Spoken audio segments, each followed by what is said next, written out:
Est-ce que tu aurais des techniques, respiratoires du coup à nous partager, à la fois pour se détendre, que ce soit, comme dans une sorte de méditation où la personne prend le temps ou peut-être sur le moment? Je sais pas s'il y en a qui sont suffisamment rapides, genre si par exemple quelqu'un va devoir passer à l'oral et il a 2 minutes avant de passer pour se détendre et à l'inverse, lorsqu'on n'arrive pas à réviser ou qu'on doit se réveiller, qu'on doit trouver quelque chose, comment est-ce qu'on pourrait avec de la respiration justement se servir à réactiver le système sympathique pour reprendre de l'énergie et être plus vif.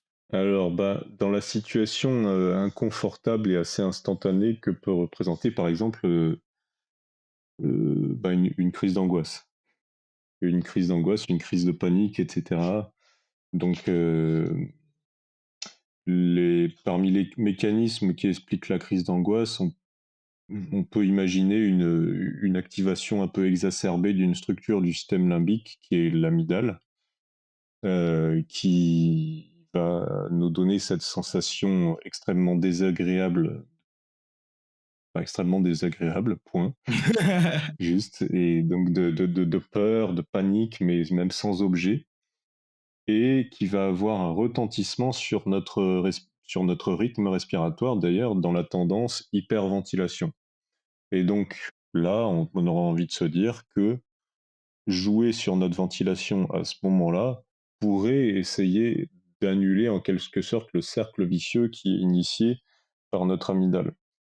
Et donc, ce qu'il faut, le conseil dans ce genre de cadre, c'est essayer, tant que possible, de ralentir notre respiration.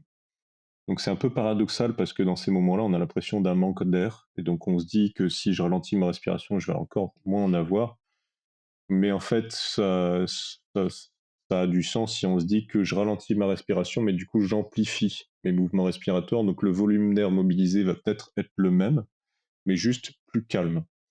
Et en l'occurrence, dans ce genre de moment, on a aussi une tendance à, à, comment dire,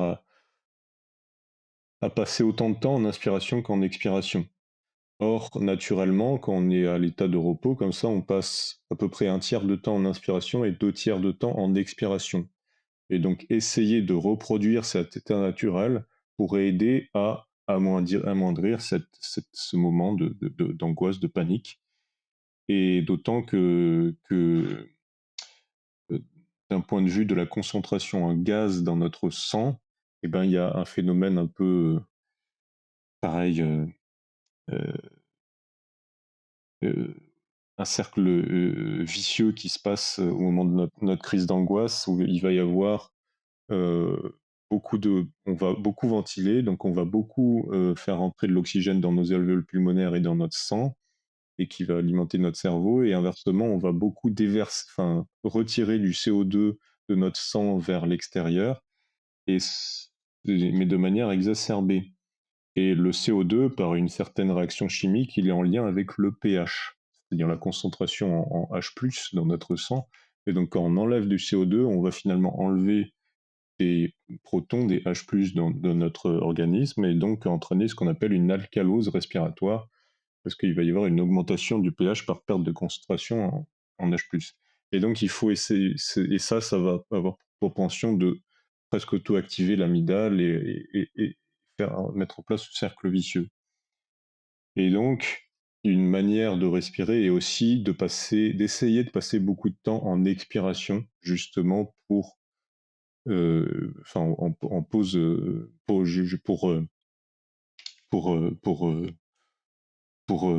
réguler de manière naturelle, pour faire retendre la proportion de temps passé en inspiration, en expiration, vers la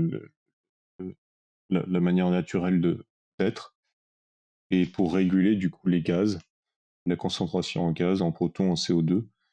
Euh, et donc, en somme, je dirais respiration lente et ample, avec pas mal de temps passé en expiration. C'est ce qui est préconisé pour répondre à ce genre de situation aiguë que représente l'attaque de panique ou la crise d'angoisse. Donc ça, c'est une chose. Maintenant, pour la question de, ok, là, j'ai besoin de me réveiller, j'ai un partiel à faire, etc. Difficile à dire, mais j'aurais envie de dire, c'est le pire moment ce serait le pire moment pour se mettre en crise d'angoisse. Et donc, disons, pour s'éveiller, j'aurais envie de dire qu'il faut hyperventiler. Donc respirer rapidement, etc. Mais j'aurais envie de dire que ça donne un potentiel à faire une crise d'angoisse. En tout cas, à angoisser, etc. Donc à l'inverse, j'aurais plutôt envie de dire respiration calme, lente et ample, pareil, et nasale, donc j'ai oublié de dire nasale, et surtout dans le cadre précédent de la crise d'angoisse, respiration nasale, bien plus intéressante via tout ce qu'on a dit antérieurement. Le nasal donne une sensation de courant d'air qui passe dans notre corps beaucoup plus via une respiration buccale, et cette seule sensation de courant d'air qui passe dans notre corps est apaisante via justement les aspects trigéminaux et autres dont j'ai parlé avant. Donc voilà, courant d'air nasal. Donc respiration nasale, lente et ample. Je dirais que c'est la bonne chose dans le cadre d'une crise d'angoisse slash attaque de panique, ou même au moment de vouloir s'éveiller, mais en même temps rester calme dans de tout ce dont on a besoin dans le cadre d'un partiel. Et ensuite, plus généralement, on peut se poser la question voilà, de potentiels effets sur la santé de certaines manières de respirer, certains protocoles respiratoires. Il y a une respiration en tout cas, une manière de respirer qui est assez intéressante. Donc, j'ai dit respiration nasale, lente et ample. Et par lente, la question c'est à quel point il faut que ce soit lent. Et donc, il y a une fréquence ou une fréquence qui a l'air plutôt intéressante qui est 10 secondes par cycle respiratoire. Donc, c'est 0,1 Hz, donc 10 secondes par cycle respiratoire, c'est-à-dire 6 cycles respiratoires par minute. On va dire dans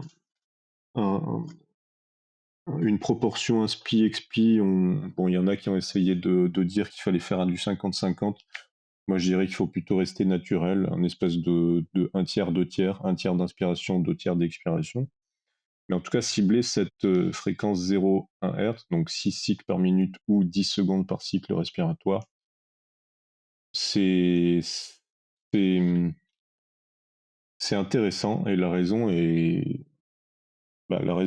est super intéressante, c'est que, donc, outre le fait que mm, les histoires que je racontais précédemment sur l'entraînement de notre système olfactif et de notre cerveau par notre rythme respiratoire, ce phénomène qui se passe de manière plus importante dans le cadre d'une respiration de 1 nasale et de 2 lente et ample. Donc ça a été montré par certains travaux, et y compris les miens.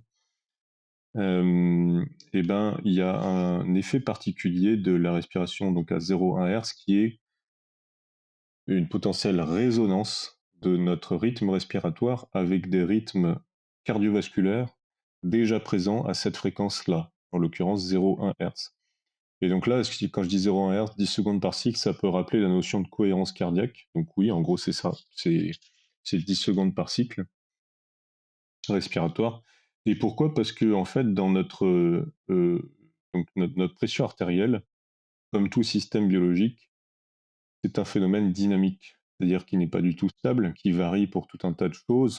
Donc chaque battement cardiaque induit des variations de pression artérielle, mais chaque cycle respiratoire induit aussi une onde de pression artérielle. Et donc cette onde de pression artérielle, médiée par la respiration, dépendante de la respiration, elle porte un nom en lien avec ceux qui l'ont découvert, elle s'appelle l'onde de Traub-Hering. Traub, c'est s'écrit T-R-A-U-B-E, Hering, H-E-2-R-I-N-G. Donc cette onde de Traub-Hering, c'est l'onde de pression artérielle médiée par la respiration. Mais parmi toutes les ondes qui s'additionnent pour donner lieu à l'aspect dynamique de notre pression artérielle, il y en a une autre qui est encore plus lente, qu'on appelle, en lien avec celui qui l'a caractérisé en premier, l'onde de Mayer, M-A-Y-E-R, qui est justement une onde du coup hémodynamique de pression artérielle qui oscille à 0,1 Hz, donc à 10 secondes par cycle.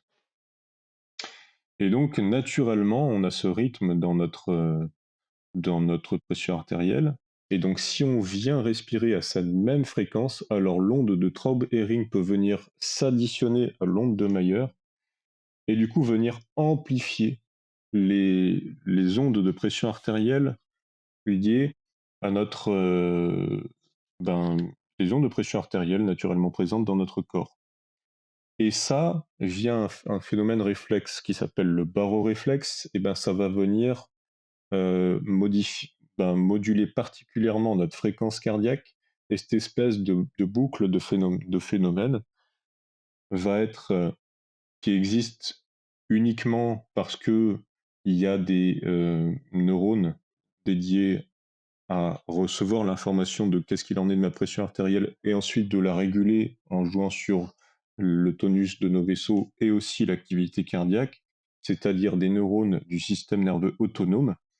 Et bien parce qu'il y a des neurones du système nerveux autonome qui du coup vont être particulièrement activés, et en l'occurrence même, je dirais même du système nerveux parasympathique, qui vont être particulièrement activés dans ce genre de situation où on vient faire synchronie entre les ondes de Traub-Hering et les ondes de Mayer, et ben ça fait émerger l'idée que c'est une manière de respirer qui amplifie le tonus du système nerveux parasympathique, qui lui est plutôt protecteur sur notre organisme.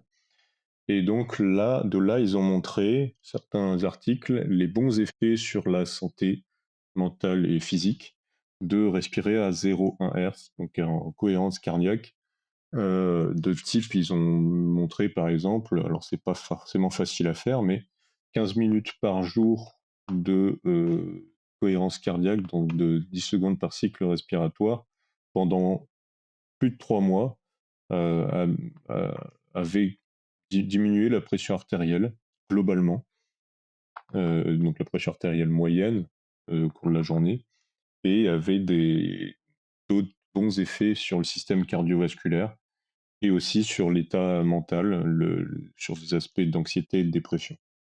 Donc voilà, s'il y a généralement une manière de, de respirer pas tout le temps, mais en tout cas de faire quelques exercices respiratoires quelques minutes par jour, le conseil, c'est effectivement cette histoire de cohérence cardiaque qui, par ce phénomène et plein d'autres aussi, plus ou moins bien compris, pourrait avoir de bons effets sur la santé, donc 10 secondes par cycle respiratoire.